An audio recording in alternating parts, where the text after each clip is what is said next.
எல்லாருக்கும் வணக்கம். இது முந்தைய பதிவோட தொடர்ச்சியாக அது ஒரு ரீகேப் மாதிரி பார்க்கலாம். சரி, இப்போது nature of call and put contract அப்படின்னா என்ன, இந்த கால் அண்ட் புட் கான்ட்ராக்டை என்ன சொல்லுது அப்படிங்கிறத நம்ம தெரிஞ்சுக்கணும். ஒரு கால் கான்ட்ராக்டோ இல்லை புட் கான்ட்ராக்ட், ஏதோ ஒரு கான்ட்ராக்ட்டு நீங்கள் கையில் வச்சுருக்கீங்க. அது காலாகவும் இருக்கலாம், புட்டாகவும் இருக்கலாம். உதாரணத்துக்கு நிஃப்டி எடுத்துக்கலாம். நிஃப்டி இப்போது 24 சில்லறையில் ட்ரேட் ஆகிட்டுருக்கு. சரி, நம்ம 24,000 அப்படின்னு ரவுண்டாக வச்சுக்குவோம் ஒரு உதாரணத்துக்கு. இந்த இது கால் கான்ட்ராக்டாகவும் இருக்கலாம், இல்லை புட் கான்ட்ராக்டாகவும் இருக்கலாம்.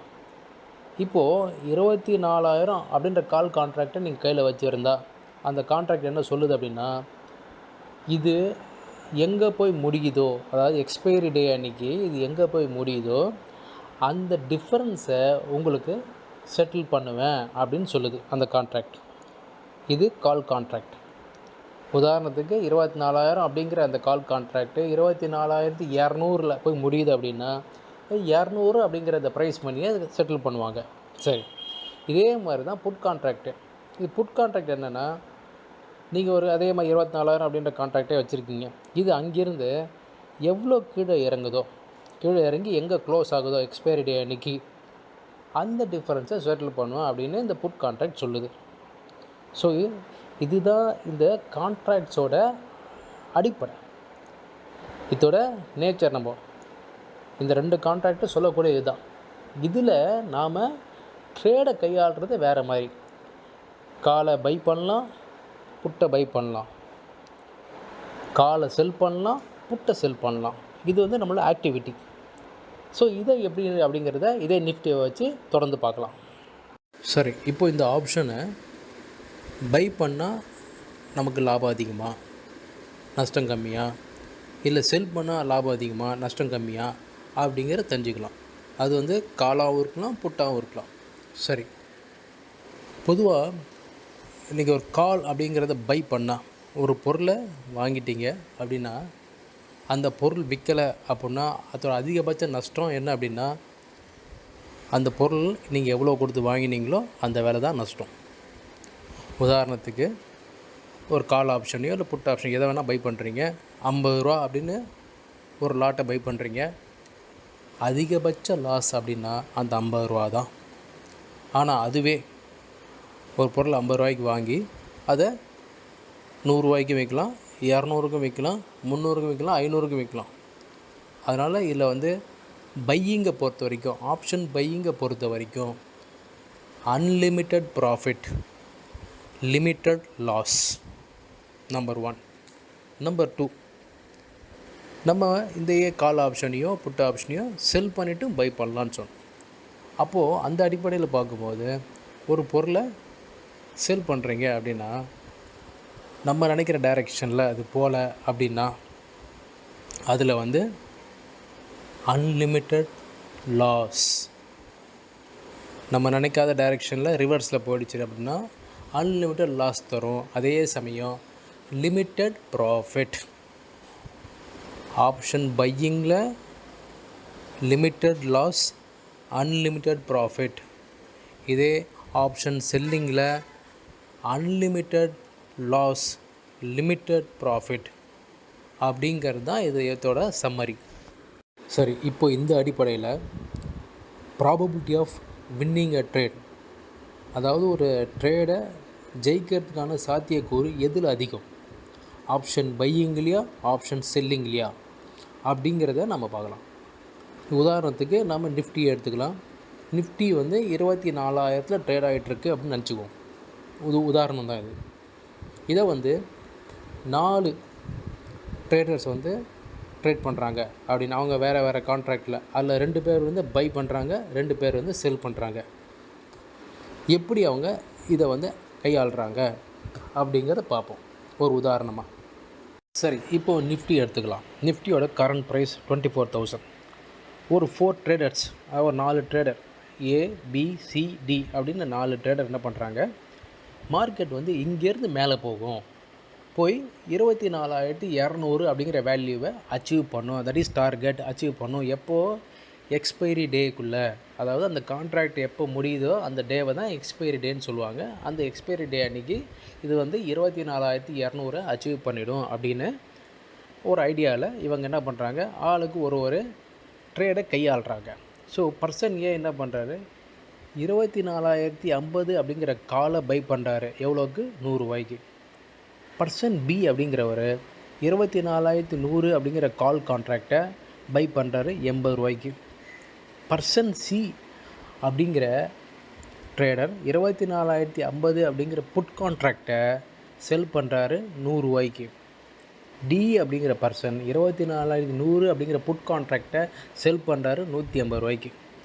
இப்போது செல் பண்ணிட்டாங்க, எல்லோரும் பண்ணிட்டாங்க. 24,000 மார்க்கெட் இருக்கும்போது இது டுவர்ட்ஸ் வித் என்ன மைண்டில் என்ன டார்கெட்டு, 24,200க்கு போய்டும் எக்ஸ்பைரி டே அன்றைக்கி அப்படிங்கிறது. இப்போது அது வந்து எங்கே முடியுது, நம்ம ஒரு 5-6 வேல்யூஸ் எடுத்து இதை பார்க்கலாம். எங்கெங்கே முடிஞ்சால் யார் யாருக்கு எப்படி எப்படி லாபம் அப்படிங்கிறது தான் முக்கியம் இங்கே. இப்போது 24,200 அப்படிங்கிறது தான் டார்கெட்டு.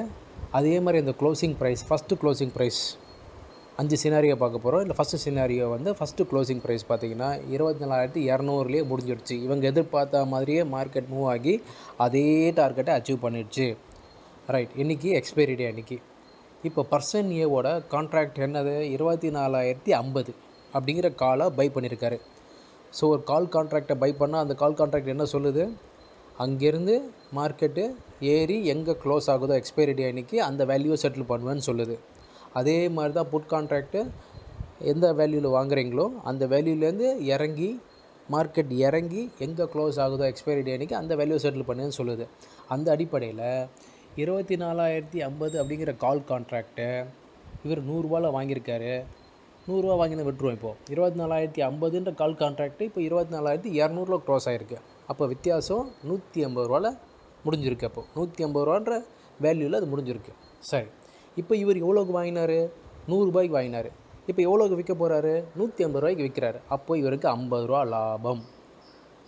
அதே மாதிரி பர்சன் பி, அவரோட கான்ட்ராக்ட் வந்து 24,100, அவர் வாங்கின வேல்யூ 80.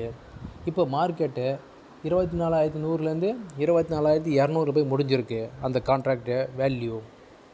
அப்போ 100 ரூபா அவருக்கு, 100 ரூபா வந்து 100 ரூபாவில் முடிஞ்சிருக்காது. அப்போ அவர் வாங்கின வேல்யூ வந்து 80 ரூபாவில் வாங்கியிருக்காரு. விற்கிறது 100 ரூபாவில் விற்பார். இப்போ 20 ரூபா லாபம். இதே மாதிரி கான்ட்ராக்ட் இதை அடுத்த கான்ட்ராக்டு பர்சன் சி, இவர் பார்த்திங்க அப்படின்னா இவரோட கான்ட்ராக்ட் வந்து 24,050 அப்படிங்கிற புட் கான்ட்ராக்டை செல் பண்ணியிருக்கார் 100 ரூபாய்க்கு. இவரோட இது படி பார்த்திங்கன்னா இது வந்து புட்டு என்ன சொல்லுது, இங்கேருந்து மார்க்கெட் இறங்கி கீழே போனால் தான் உங்களுக்கு அந்த வேல்யூவை செட்டில் பண்ணுவான்னு. அப்போ இதில் வேல்யூவே கிடையாது. So 0 value. அப்போது அவர் விற்ற விலை அப்படியே இவருக்கு லாபம்.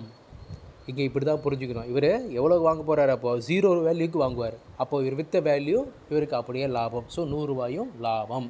அதே மாதிரி தான் 24,100 அப்படிங்கிற புட் கான்ட்ராக்டை விற்றவருக்கும் 150 அப்படிங்கிறது லாபம்.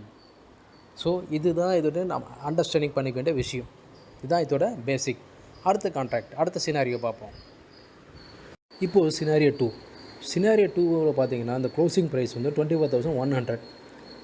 பர்சன் ஏ அவரோட கான்ட்ராக்ட் என்ன சொல்லுதுன்னா 24,050லேருந்து 24,100 இது க்ளோஸ் ஆனதுனால 50 ரூபா வித்தியாசத்தில் க்ளோஸ் ஆகிருக்கு.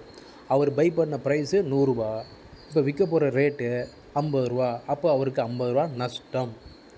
ரெண்டாவது ஆள் அதே மாதிரி தான், அவர் வாங்கின விலைக்கும் விற்கிற விலைக்கும் வித்தியாசமே இல்லை, 0 தான். அப்போது அவர் பை பண்ண ரேட்லேருந்து விற்க போகிற ரேட் எவ்வளோ, 0, ஒன்றுமே கிடையாது. அப்போ அவரோட லாபம் என்னது, ஒன்றும் கிடையாது, 0. இருக்கிற 50 ரூபாயும் அவுட். சரி, அடுத்தது புட் கான்ட்ராக்டில் வருவோம். Third person, that is C, 24,050.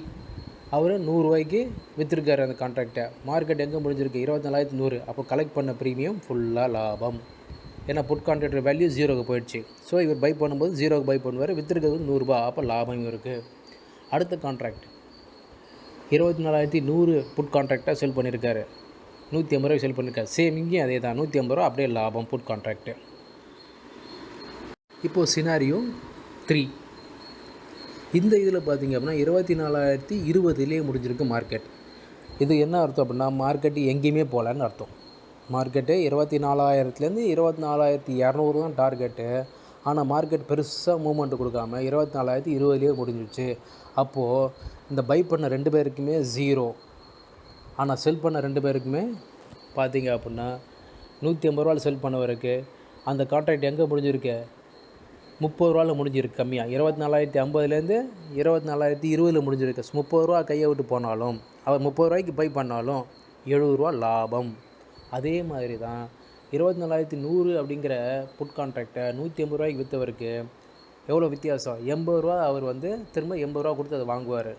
So 150 விற்றார், 80 கொடுத்து வாங்குவார். அப்போ லாபம் 70. ஸோ இப்படி தான் இந்த கான்ட்ராக்ட்ஸை நம்ம புரிஞ்சுக்கணும். அதே மாதிரி தான் சினாரியோ 4. அதுலேயும் பார்த்தீங்க அப்படின்னா மார்க்கெட்டு இவங்களோட கான்ட்ராக்ட் வேல்யூஸோட கீழே போய் முடிஞ்சதுனால ஃபஸ்ட்டு ஏ அண்ட் பிக்கு 0 but whereas C and D செல் பண்ண 2 பேருக்கும் 30 லாபம். அடுத்தது கான்ட்ராக்டில் மார்க்கெட்டு டிராஸ்டிக்காக கீழே போயிடுச்சு. இதுதான் அதாவது எதிர்பாராத ஒரு சிச்சுவேஷன். 24,000லேருந்து 23,900 இது அப்படியே கீழே போகுதுன்னு வச்சுக்குவோம் அந்த மாதிரி. ஸோ இந்த மாதிரி நேரத்தில் என்ன அப்படின்னா பை பண்ண 2 பேருக்குமே எகெயின் 0 ஒன்றுமே இல்லை. ஆனால் செல் பண்ணவங்களை பார்த்தீங்கன்னா இங்கே தான் தே ஆர் மேக்கிங் லாஸ். 50 இவருக்கு சிக்கு நஷ்டம் 50, டிக்கு நஷ்டம் 50.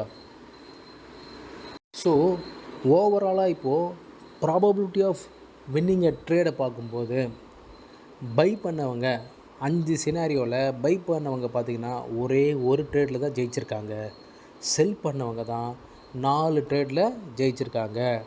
ஸோ இங்கேயே நீங்கள் புரிஞ்சுக்கலாம், ஆப்ஷன் பையர்ஸு வின்னிங் ப்ராபபிலிட்டி அதிகமாக இருக்கா, இல்லை ஆப்ஷன் செல்லர்ஸ் சொல்லக்கூடிய ரைட்டர்ஸுக்கு வின்னிங் ப்ராபபிலிட்டி அதிகமாக இருக்கா அப்படிங்கிறது தான் இதில் நம்ம புரிஞ்சுக்கிறோம். சரி, இதில் சில சந்தேகங்கள் எதாவது இருந்தால் நீங்கள் கமெண்ட்ஸில் போடுங்க. அதே மாதிரி அடுத்தது ஒரு எக்ஸ்பைரி டே எப்படி, அது வரைக்கும் அந்த ட்ரேட் எப்படி போகுது, அதில் நடுவில் வரக்கூடிய ப்ரைஸ் வேரியேஷன்ஸை எதெல்லாம் டிசைட் பண்ணுது, என்னென்ன ஃபேக்டர்ஸ் டிசைட் பண்ணுது அப்படிங்கிறத அடுத்த வீடியோவில் தொடர்ந்து பார்க்கலாம். நன்றி, வணக்கம்.